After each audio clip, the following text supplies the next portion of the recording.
The basis for the sermon today is the Gospel from Matthew chapter 22. Please stand.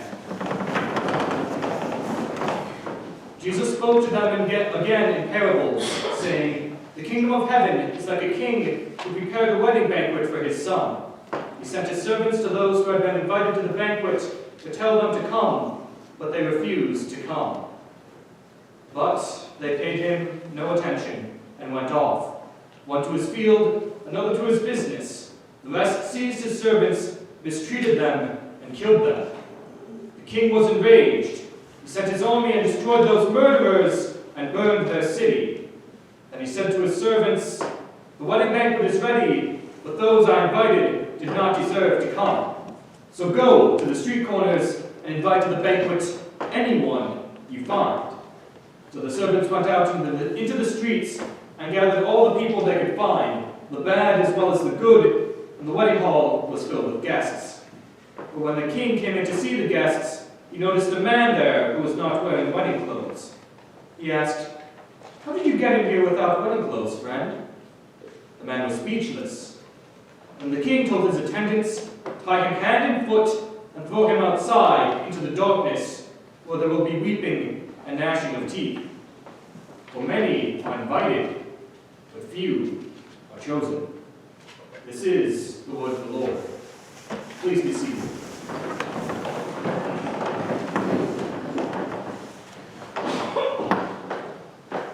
A letter came in the mail for you with some great news.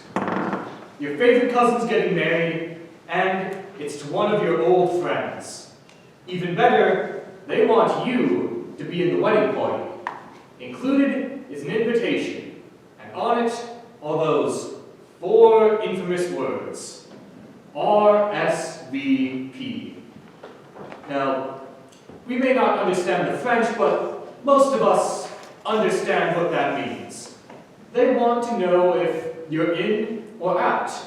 Are you going to be able to make it to all the practice, going to be attending the wedding? Do you want to be in the wedding party, standing up in front, or just attending the wedding to show your support? Now, what do you think would happen if you didn't RSVP? If you ignored the invitation and all the phone calls and letters that they sent after trying to get in touch with you? And then, at the day of the wedding, you show up wearing your favorite fuzzy slippered pajamas. Suffice to say, I don't think they will let you stand in front for the wedding. There's a lot of preparation that goes into weddings. They want to have all the outfits matching. They want you there for the practice. They want to make sure they have your place at the reception prepared just for you. And if you don't go along with that preparation, if you aren't prepared, it's not going to go well. But despite all of the preparation that goes into having a good modern wedding, it's only really one day, a couple of hours, and before long, it's over. How much more important and how much worthy of preparation is that heavenly wedding feast that will never end? So, as we look at this gospel for today, we see Jesus encouraging us, be prepared for the feast. Heed the call and heed the gift. Now, God had called Israel to be his special people, and he gave them the special responsibility of being a light for the world. Through them, all the world would come to him, and through them, the Messiah would come. They would have the chance, the first chance, to see and recognize Jesus as the Son of God, the one who would give them eternal salvation. Unfortunately, many of them were not quite so interested in that special, eternal privilege, and calling. They were more interested in the worldly benefits of being God's people, the special blessings that he'd given them as signs that they were to be set apart. And so, as he looks and sees how many of God's chosen people rejected him, Jesus tells them this parable. The time had come.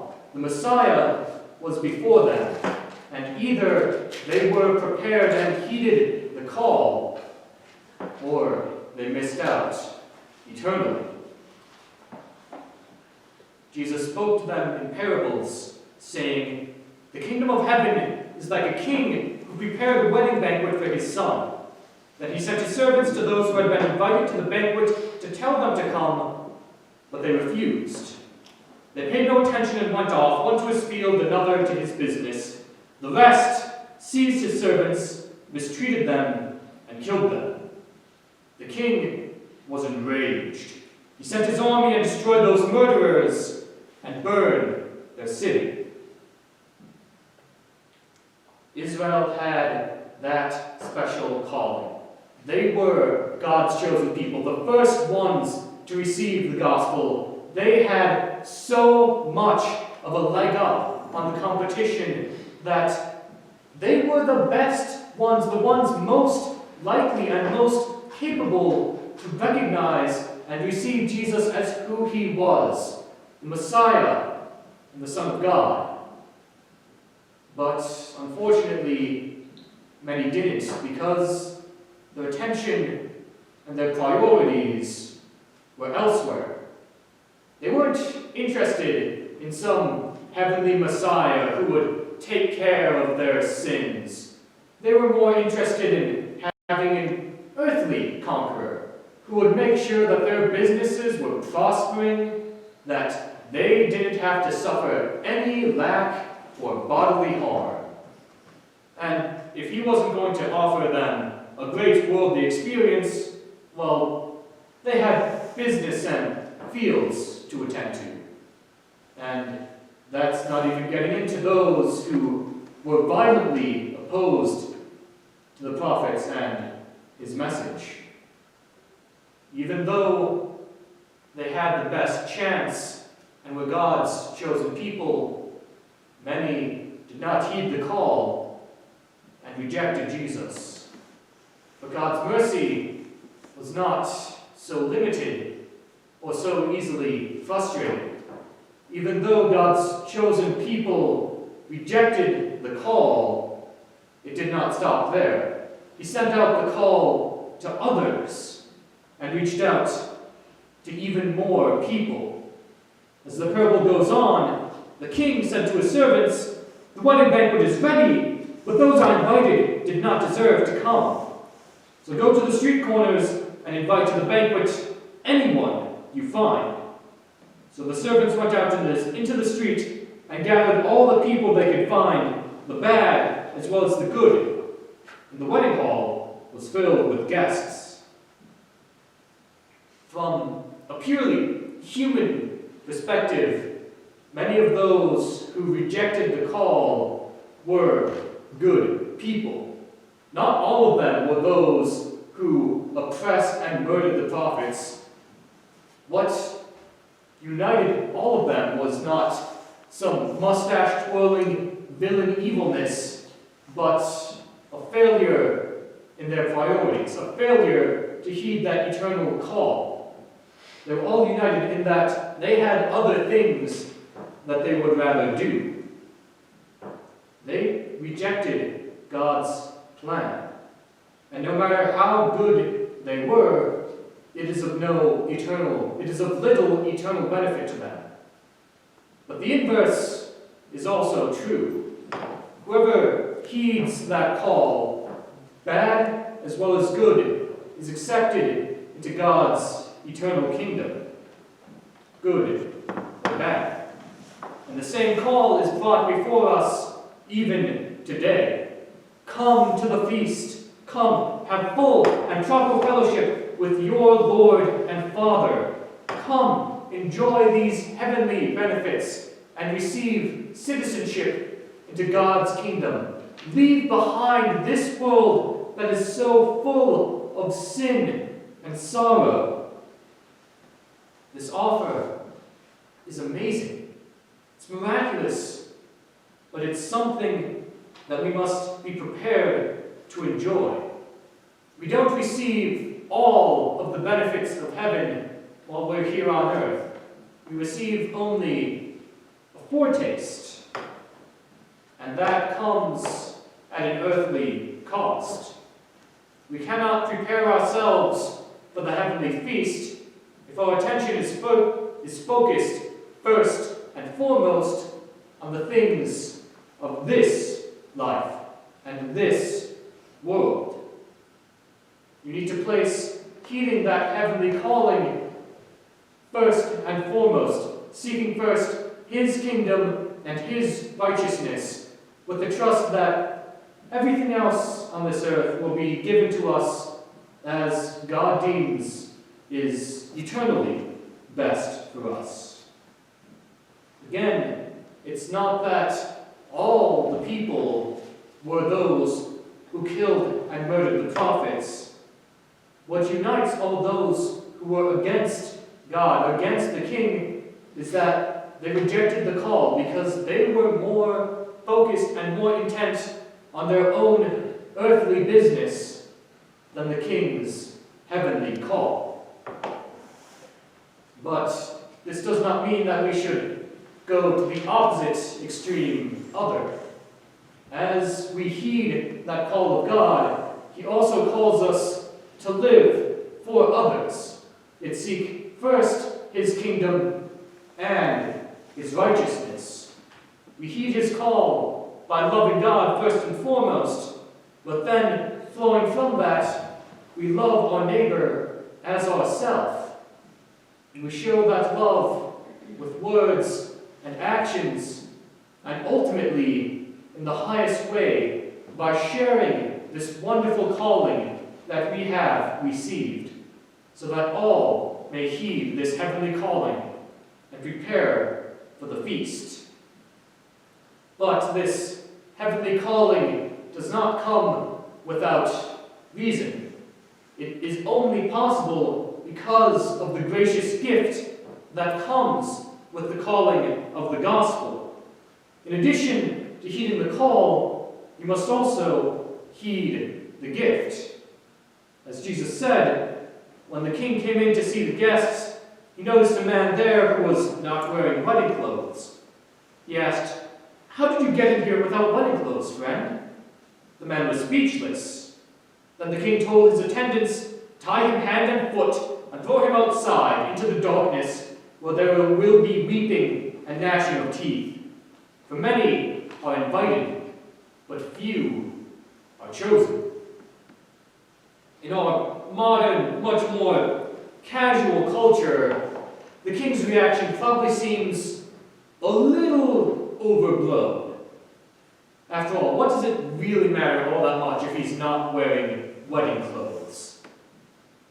But you need to recognize what this really means. It's not just some small mental slip-up or a minor fashion faux pas. It is an intentional insult and rejection of the king's gift. Rather than accept the clean white wedding clothes that the king offers, he decided that he'd rather come before him in his own dirty, muck-stained, street-stinking, dirty personal clothes. And when you put it in that perspective, it makes a little bit more sense why the king would have him removed. But that's all on the earthly side of the story. What's the heavenly mean? What does this have to do with the feast held by our heavenly King? God our Father wants all people to be saved and to come to a knowledge of the truth. He sent out His call that all may come to His feast. But with that call was the gospel. that Jesus Christ lived the perfect life that we needed to live to be right with God, and then died the death that we deserved. And it is only through Jesus that we can come and stand before God and be right with Him. His mercy, His grace, this gracious, wonderful calling did not negate His justice. It is only through His fulfilling of His justice through Jesus Christ, only through the robe of righteousness that we receive through Jesus, that we can come before God and be right with Him. We cannot come clad only in our own lacking personal works. And our confidence can only be based on Jesus. Because if we truly examine our works, even as God's children, we fall short far too often. We fail, we slip up, we get angry, and that word just slips out. An honest evaluation shows that, no, we can't place our trust in our works. If it were up to us to remain in God's grace, we wouldn't last more than a day, if an hour. But because our salvation is dependent on Christ alone, we do not need to be afraid. Even when we fail and fall and slip up, Jesus is there. He offers us forgiveness and the strength to get up and live as God's child, as we are clad again and again in that robe of righteousness, washed in the blood of Christ, in which gift alone we have salvation and are prepared to enter that heavenly feast. Weddings only last a few hours, and they're done. And despite all the preparation that went into them, the only thing you have after that are the memories. How much more important is preparation for our heavenly, eternal banquet? In light of this grace, how much more should we make sure we are prepared for this feast by heeding the call and heeding the gift? Amen.